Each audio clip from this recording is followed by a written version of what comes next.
بسم اللہ الرحمن الرحیم۔ رسول اکرم صلی اللہ علیہ وآلہ وسلم نے فرمایا، جس شخص کو قربانی کی وسعت ہو اور وہ قربانی کرے تو وہ ہماری عیدگاہ کے قریب نہ پھینکے۔ رسول اللہ صلی اللہ علیہ وآلہ وسلم نے فرمایا، میں نماز دیر تک پڑھنے کے ارادے سے کھڑا ہوتا ہوں، لیکن کسی بچے کے رونے کی آواز سن کر نماز کو ہلکی کر دیتا ہوں، کیونکہ اس کی ماں کو جو نماز میں شریک ہوگی تکلیف میں ڈالنا برا سمجھتا ہوں۔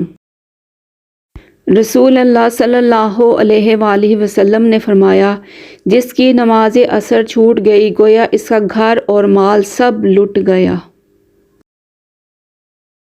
رسول اللہ صلی اللہ علیہ وآلہ وسلم نے فرمایا، خیرات کو مت روک ورنہ تیرا رزق بھی روک دیا جائے گا۔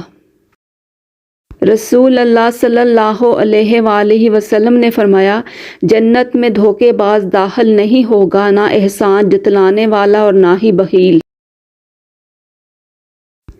پوچھا گیا، جنت کتنی دور ہے؟ آپ صلی اللہ علیہ وآلہ وسلم نے فرمایا، جنت 2 قدم پر ہے، پہلا قدم نفس پر رکھ دو، دوسرا قدم جنت میں ہوگا۔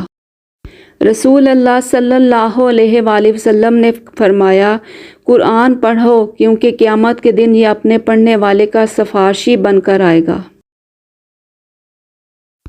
ہماری اپنے رب سے دعا ہے کہ رب ہمارے گناہ بخش دے اور ہمیں ان احادیث پر عمل کرنے کی توفیق عطا فرمائے۔